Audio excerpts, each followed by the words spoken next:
Hi friends, ಹೇಗಿದ್ರೆ ಎಲ್ಲರೂ ಮಾನಸಸ್ kitchen ವ್ಲಾಗ್ಗೆ ಸ್ವಾಗತ. ಇವತ್ತು ಎಷ್ಟು ಜೋರು ಮಳೆ ಅಂದರೆ ಇಡೀ ಒಂದು ತಿಂಗಳ ಮಳೆ ಈಗ ಬೀಳಿ ಸ್ಟಾರ್ಟ್ ಆಗಿದೆ. ನೋಡಿ ಯಾವ ರೀತಿ ಬೀಳ್ತಾ ಇದೆ ಅಂತ ಹೇಳಿ. ಈ ರೀತಿ ಬೀಳ್ತಾ ಇದೆ. ಸೌಂಡ್ ಅಂತೂ ಭಾಳ ಜೋರಾಗಿ ಇದೆ. ಹೊರಗಡೆ ಹೋಗೋದಕ್ಕಾಗ್ತಾ ಇಲ್ಲ. ಎಲ್ಲ ಪಾತ್ರೆ ಎತ್ತೀನಿ, ಎಲ್ಲ ತಲೆ ಮೇಲೆ ಬೀಳುತ್ತೆ ನೀರೆಲ್ಲ. ಅವಸ್ಥೆ ಏನು ಕೆಲಸನೂ ಆಗ್ತಾ ಇಲ್ಲ. ಬಟ್ಟೆ ಬೇರೆ ಒಗಿಬೇಕು. ದೇವರ ಮಳೆ ಕರ್ಮ. ಮಳೆ ಅಂತೂ ತುಂಬ ಜೋರಾಗಿ ಬೀಳ್ತಾ ಇದೆ. ಈಗ ನಾನು ಅಡುಗೆ ಮಾಡೋದಕ್ಕೆ ಬಂದಿದ್ದೇನೆ. ಬಾಕಿ ಕೆಲಸ ಎಲ್ಲ ಮಾಡಿಕೊಂಡು ಬಜ್ಜಿ ಮಾಡ್ತಾ ಇದ್ದೀನಿ. ಸಾರೇನು ಮಾಡೋಕ್ಕೆ ಹೋಗಲಿಲ್ಲ, ಯಾಕಂದರೆ ನಿನ್ನೆದೇ ಇತ್ತು ಸ್ವಲ್ಪ ಸಾರು. ಅದಕ್ಕೆ ಈ ಮೆಣಸಿನ್ಕಾಯಿ ಕ್ಯಾಪ್ಸಿಕಮ್ ಬಜ್ಜಿ ಮಾಡ್ತಾ ಇದ್ದೇನೆ. ಮಳೆ ಬೀಳಬೇಕಿದ್ರೆ ಹೊರಗಡೆ ಹೋಗಿ ಕೆಲಸ ಮಾಡೋದಕ್ಕೆ ಆಗೋದಿಲ್ಲ, ಯಾಕಂದರೆ ತಲೆ ಮೇಲೆ ಬೀಳುತ್ತೆ ನೀರೆಲ್ಲ. ಅದಕ್ಕೆ ಸ್ವಲ್ಪ ಮಳೆ ಕಮ್ಮಿ ಆದ ತಕ್ಷಣ ಪಟ್ಟ ಅಂತ ಹೋಗಿ ಪಾತ್ರೆ ಬಟ್ಟೆ ಎಲ್ಲ ಮಾಡ್ಕೊಬಂದುಬಿಟ್ಟೆ. ಈಗ ಅಡುಗೆ ಮಾಡ್ತಾ ಇದ್ದೇನೆ. ಬಿಸಿ ಬಿಸಿ ಬಜ್ಜಿ ಮಾಡಿ ಊಟ ಮಾಡೋದೇನೆ. ಈಗ ನೋಡಿ, ಸ್ವಲ್ಪ ನಮ್ಮ ಮಮ್ಮಿ ಬಜ್ಜಿಕಾಯಿ ಮಾಡ್ತಾ ಇದ್ದಾರೆ. ಅದಕ್ಕೆ ಊಟಕ್ಕೆ ಬೆಳಗ್ಗೆ ಊಟಕ್ಕೆ ಮಧ್ಯಾಹ್ನ ಮರೆಯ ಬೆಳಿಗ್ಗೆ ಅಲ್ವಾ, ಮಧ್ಯಾಹ್ನ.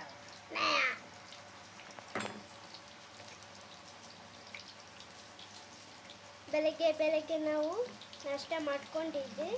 ಮಧ್ಯಾಹ್ನ ಊಟ ಮಾಡಬೇಕಿತ್ತು, ಆಮೇಲೆ ಮಕ್ಕೊಳ್ಬೇಕಿತ್ತು. ಇದು ಯಾವ ಭಾಷೆ ಮಾರ್ರೆ? ಕನ್ನಡ. ಬೆಳಗಾವ್ ಕನ್ನಡವಾ? ನಮ್ಮ ಮನೇಲಿ ನೋಡಿ ಎರಡೆರಡು ಕನ್ನಡ. ನಮ್ಮದು ಉತ್ತರ ಕನ್ನಡದ ಕನ್ನಡ, ಇವಳದು ಉತ್ತರ ಕರ್ನಾಟಕದ ಕನ್ನಡ.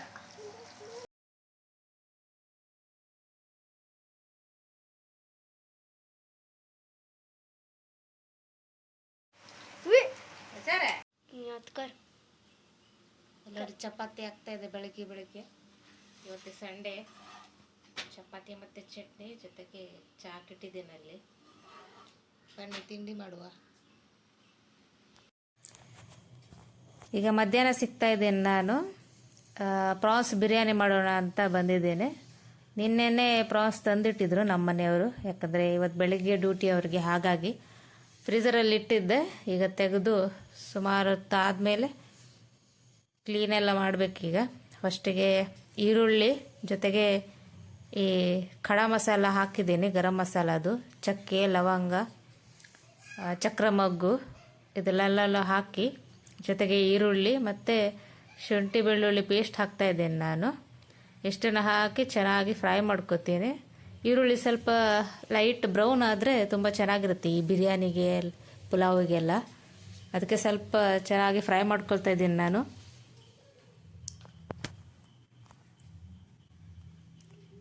ನಮ್ಮ ಮನೆಯವರು ಪ್ಯಾಕೆಟ್ ತಂದಿದ್ದರು. ಇದು ಮೋಸ್ಟ್ಲಿ ನಾನು ಹಾಕೋದಿಲ್ಲ ಯಾವಾಗಲೂ ಈ ಜಿಂಜರ್ ಗಾರ್ಲಿಕ್ ಪೇಸ್ಟ್ನ. ಇವತ್ತು ಬಿರಿಯಾನಿ ಮಾಡ್ತಿದ್ನಲ್ಲ, ಖಾಲಿ ಮಾಡಿಬಿಡೋಣ ಮತ್ತು ಇಡೋದು ಬೇಡ ಅಂತ ಹೇಳಿ ಹಾಕಿದ್ದೀನಿ. ಇಲ್ಲಾಂದರೆ ನಾನು ನಾರ್ಮಲಿ ಮಿಕ್ಸರಲ್ಲಿ ಗ್ರೈಂಡ್ ಮಾಡ್ಕೋತೀನಿ. ಬೆಳ್ಳುಳ್ಳಿ ಮತ್ತು ಶುಂಠಿನ ಪೇಸ್ಟ್ ಇತ್ತು ತಂದಿದ್ದು, ಅದಕ್ಕೆ ಹಾಕ್ಕೊಂಡಿದ್ದೀನಿ. ಈಗ ಚೆನ್ನಾಗಿ ಫ್ರೈ ಮಾಡ್ಕೋಬೇಕು, ಸ್ವಲ್ಪ ಹಸಿ ವಾಸನೆ ಎಲ್ಲ ಹೋಗಬೇಕು. ಈ ಹೊರಗಡೆ ತಂದಿರೋದಕ್ಕೆ ಸ್ವಲ್ಪ ಏನೋ ಒಂಥರ ಸ್ಮೆಲ್ ಥರ ಬರುತ್ತೆ, ಅದಕ್ಕೆ ನಂಗೆ ಇಷ್ಟ ಆಗೋದಿಲ್ಲ ಅದು. ತಂದಿದ್ದೆಲ್ಲ ಸುಮ್ಮನೆ ವೇಸ್ಟ್ ಮಾಡೋದು ಯಾಕೆ ಅಂತ ಹೇಳಿ ಹಾಕಿದ್ದೀನಿ ಇವತ್ತೆ. ನೋಡಿ, ಚೆನ್ನಾಗಿ ಫ್ರೈ ಮಾಡ್ಕೋಬೇಕು ಮಾತ್ರ.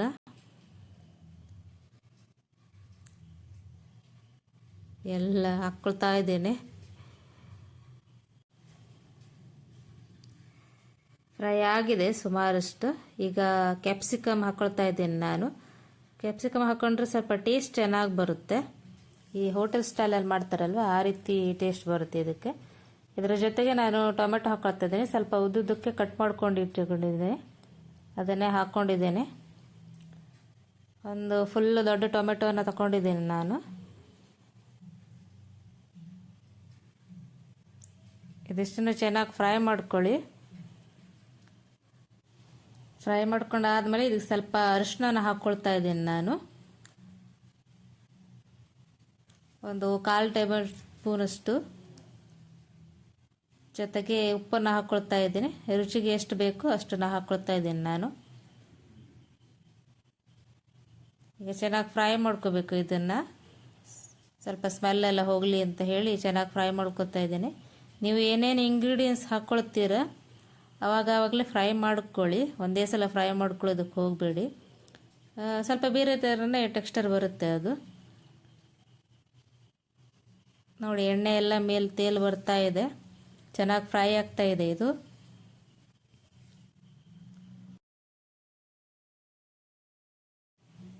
ಈಗ ನಾನು MTR ಅವರ ಬಿರಿಯಾನಿ ಮಸಾಲಾನ ಹಾಕ್ತಾ ಇದ್ದೀನಿ ಇದಕ್ಕೆ. ನೀವು ಬೇಕಿದ್ರೆ ಗರಂ ಮಸಾಲ ಎಲ್ಲ ಹಾಕ್ಕೊಳ್ಬೋದು. ನಮ್ಮನೇಲಿತ್ತು ಬಿರಿಯಾನಿ ಮಸಾಲ, ಅದನ್ನೇ ಹಾಕ್ಕೊಳ್ತಾ ಇದ್ದೀನಿ ನಾನು. ಟೇಸ್ಟಿಗೆ ಎಷ್ಟು ಬೇಕೋ ಅಷ್ಟು ಕ್ವಾಂಟಿಟಿಯಲ್ಲಿ ಹಾಕ್ಕೊಳ್ತಾ ಇದ್ದೀನಿ. ಒಂದು ದೊಡ್ಡ ಸ್ಪೂನಲ್ಲಿ 2 ಸ್ಪೂನ್ ಹಾಕ್ಕೊಂಡಿದ್ದೀನಿ ನಾನು ಅಂದಾಜಿಗೆ. ಈಗ ಚೆನ್ನಾಗಿ ಎಣ್ಣೆಯಲ್ಲಿ ಫ್ರೈ ಮಾಡ್ಕೋಬೇಕು ಅದನ್ನು.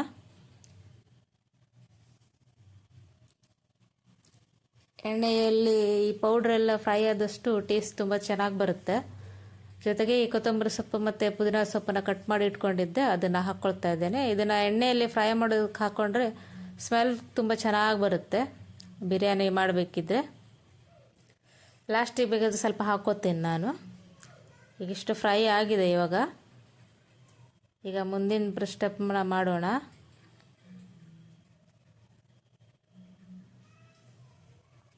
ನೋಡಿ ಪ್ರಾನ್ಸ್ ನೋಡಿ ಎಷ್ಟು ದೊಡ್ಡದಾಗಿದೆ. ಸ್ವಲ್ಪನೇ ತಂದಿದ್ದು, ಬಟ್ ತುಂಬ ದೊಡ್ಡದಾಗಿದೆ ಇದು. ಈ ಮಸಾಲ ರೆಡಿ ಆಗೋಷ್ಟರಲ್ಲಿ ನಾನು ಸ್ವಲ್ಪ ಕ್ಲೀನ್ ಮಾಡ್ಕೊತೀನಿ ಈ ಕಡೆಗೆ. ಈ ಪ್ರಾನ್ಸಲ್ಲಿ ಸ್ವಲ್ಪ ದಾರದ ಥರ ಇರುತ್ತೆ, ಅದರೆಲ್ಲ ಕಟ್ ಮಾಡ್ಕೋಬೇಕಾಗುತ್ತೆ. ಹಿಂಗೆ ಎಳೆದು ಕ್ಲೀನ್ ಆಗುತ್ತೆ ತುಂಬ ಚೆನ್ನಾಗಿ. ಸ್ವಲ್ಪ ಬಾರೀಕ್ ಕಟ್ ಮಾಡ್ಕೊಂಡ್ರೆ ಆಯಿತು.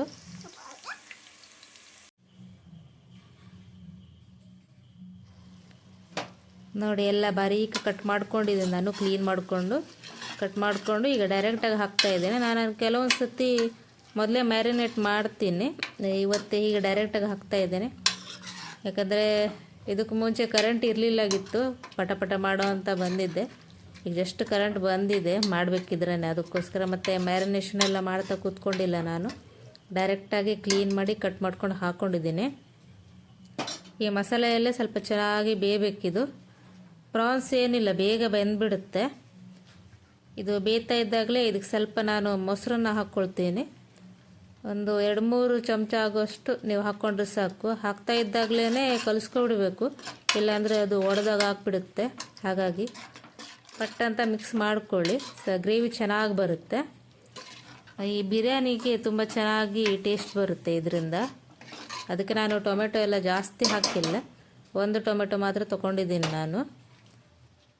ಈಗ ಚೆನ್ನಾಗಿ ಬೇಯಬೇಕಿದು. ನೀವು ಯಾವುದೇ ಇಂಗ್ರೀಡಿಯೆಂಟ್ಸ್ ಹಾಕಿದ್ರೂ ಕೂಡ ಎಲ್ಲದನ್ನು ಚೆನ್ನಾಗಿ ಬೇಯಿಸ್ಕೊಳ್ಳಿ. ಏನೋ ಒಟ್ರಾಶಿ ಒಂದೇ ಸಲ ಹಾಕಿಬಿಟ್ರೆ ಅದು ಟೇಸ್ಟ್ ಏನು ಬರೋದಿಲ್ಲ.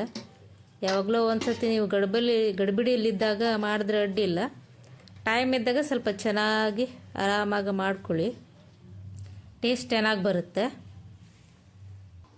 ಈಗ ಅಕ್ಕಿ ಹಾಕ್ಕೊಳ್ತಾ ಇದ್ದೀನಿ ನಾನು 2 ಕಪ್ಪಷ್ಟು ಅಕ್ಕಿನ ತೊಗೊಂಡಿದ್ದೀನಿ. ಅದಕ್ಕೆ ಡಬಲ್ 4 ಕಪ್ಪಷ್ಟು ಹಾಕ್ತಾಯಿದ್ದೇನೆ ನೀರನ್ನು. ಸೇಮ್ ಕ್ವಾಂಟಿಟಿಯಲ್ಲಿ ಹಾಕ್ಕೋಬೋದು. ನಿಮಗೆ ಅಕ್ಕಿ ಯಾವ ರೀತಿಯಲ್ಲಿದೆ ಆ ರೀತಿ ನೀರು ಹಾಕ್ಕೋಬೇಕಾಗುತ್ತೆ. ಕೆಲವೊಂದು ಸ್ವಲ್ಪ ಗಟ್ಟಿ ಇರುತ್ತೆ ಅಕ್ಕಿ, ಅದಕ್ಕೆ ಸ್ವಲ್ಪ ಜಾಸ್ತಿ ಬೇಕಾಗುತ್ತೆ ನೀರು. ಇದು ಬೇಗ ಆಗುತ್ತೆ, ಅದಕ್ಕೆ ಸರಿಯಾದ ಪ್ರಮಾಣದಲ್ಲೇ ಹಾಕ್ಕೊಂಡಿದ್ದೀನಿ ನಾನು. ಬೇಕಿದ್ರೆ ಸ್ವಲ್ಪ ಜಾಸ್ತಿ ಹಾಕ್ಕೋಬೋದು. ನೋಡಿ ಎಲ್ಲ ಅಕ್ಕಿನ ತೊಳೆದು ನೀಟಾಗಿ ಹಾಕ್ಕೊಳ್ತಾ ಇದ್ದೇನೆ. ಇದನ್ನು ಮಸಾಲೆ ಒಳಗಡೆ ಒಂದು ಸತಿ ಚೆನ್ನಾಗಿ ಮಿಕ್ಸ್ ಮಾಡ್ಕೊಳ್ಳಿ, ಕೋಟ್ ಆಗಬೇಕು ಎಲ್ಲದು ಮಸಾಲೆ ಎಲ್ಲ ಅಕ್ಕಿಗೆ. ಆ ರೀತಿ ಆದಾಗ ತುಂಬ ಚೆನ್ನಾಗಿರುತ್ತೆ. ಸ್ವಲ್ಪ ಉದ್ದುದಾಗಿ ಬರುತ್ತೆ, ಎಣ್ಣೆಯಲ್ಲಿ ಫ್ರೈ ಮಾಡ್ತೀವಲ್ಲ ಅಕ್ಕಿನ, ಹಾಗಾಗಿ ಸ್ವಲ್ಪ ಉಗುರಕ್ಕೆ ಫ್ರೈ ಮಾಡಿ, ಇಲ್ಲಾಂದರೆ ಅದು ಕಟ್ಟಾಗಿಬಿಡುತ್ತೆ. ಹಾಗಾಗಿ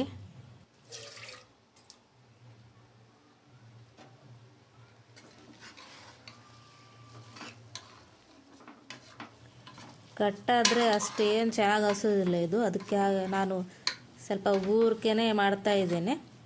ಇದಕ್ಕೇ ಈಗ ನಾನು ನೀರನ್ನ ಹಾಕ್ಕೊಳ್ತೀನಿ. ನೀವು ಬೇಕಿದ್ರೆ ಬಿಸಿ ನೀರನ್ನು ಹಾಕ್ಕೋಬೋದು, ನಾನು ತಣ್ಣ ನೀರನ್ನೇ ಹಾಕ್ಕೊಳ್ತಾ ಇದ್ದೇನೆ.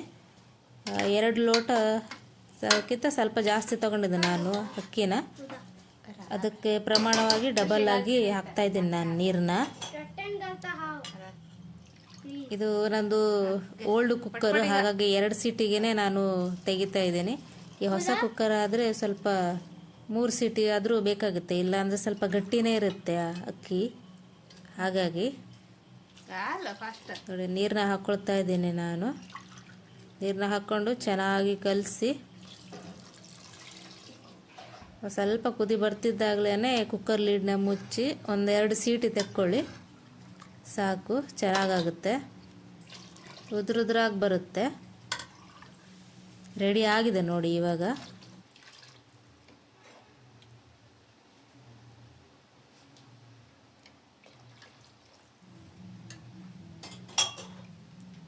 ಈಗ ಸ್ವಲ್ಪ ಟೇಸ್ಟ್ ನಾನು ನೋಡಿಬಿಟ್ಟು ನಿಮ್ಗೆ ಏನಾದರೂ ಕಡಿಮೆ ಅನಿಸಿದರೆ ನೀವು ಆ್ಯಡ್ ಮಾಡ್ಕೋಬೋದು ಇದರಲ್ಲಿ.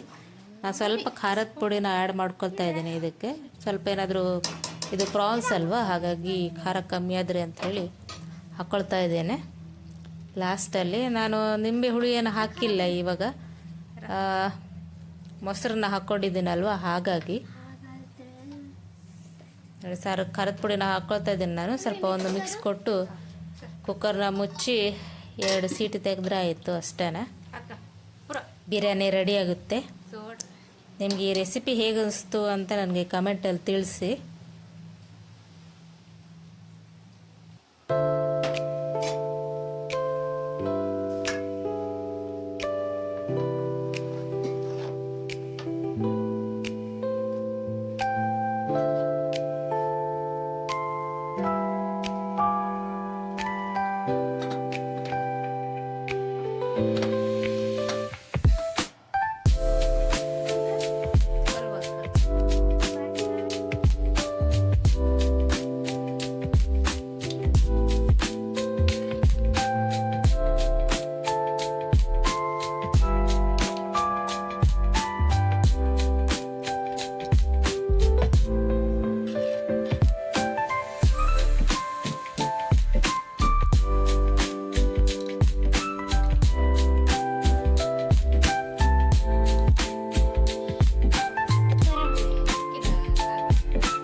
ಬಿರಿಯಾನಿ ರೆಡಿಯಾಗಿದೆ. ಈಗ ರಾತ್ರಿ ಸಿಗ್ತಾ ಇದ್ದೀನಿ ನಾನು. ಇದು ಬ್ರಹ್ಮಕಮಲ ನೋಡಿ, ನಂಗೆ ನೆನಪೇ ಇಲ್ಲಾಗಿತ್ತು. ಆಮೇಲೆ ಓಡ್ ಬಂದು ಫಸ್ಟು ಶೂಟ್ ಮಾಡ್ಕೊಂಡು ಬಿಟ್ಟಿದ್ದೀನಿ. ಸುಮಾರಷ್ಟು ಅರಳಿದೆ ನೋಡಿ, ಎಷ್ಟಾಗಿದೆ ಅಂತಿಲ್ಲ. ರಾತ್ರಿಗೆ ಬಾಗಿಲು ತೆಗೆದಿತ್ತಲೇ ಫುಲ್ಲು ಪರಿಮಳ, ಕೇಳೋದು ಬೇಡ, ಆ ರೀತಿ ಫುಲ್ ಘಮ ಘಮ ಅಂತ ಇತ್ತು ಮನೆ ಪೂರ್ತಿ. ಅಷ್ಟು ಚಂದ ಅರಳಿದೆ ನೋಡಿ. ಮಳೆಗಾಲದಲ್ಲೇ ಅರಳುತ್ತಿದ್ದು ತುಂಬ ಚೆನ್ನಾಗಿ ಅಳ್ಕೊಂಡಿದೆ ಮಾತ್ರ. ನನಗಂತೂ ಖುಷಿ ಆಗ್ಬಿಡ್ತಿದ್ದು ನೋಡಿನೇ. ನಿಮಗೆ ನನ್ನ ವ್ಲಾಗ್ ಹೇಗೆ ಅನಿಸ್ತು, ರೆಸಿಪಿ ಹೇಗೆ ಅನಿಸ್ತು ಎಲ್ಲ ಕಮೆಂಟಲ್ಲಿ ತಿಳಿಸಿ. ಇನ್ನೊಂದು ವಿಡಿಯೋ ಜೊತೆಗೆ ಬರ್ತೀನಿ. ಅಲ್ಲಿ ತನಕ ಬಾಯ್ ಬಾಯ್.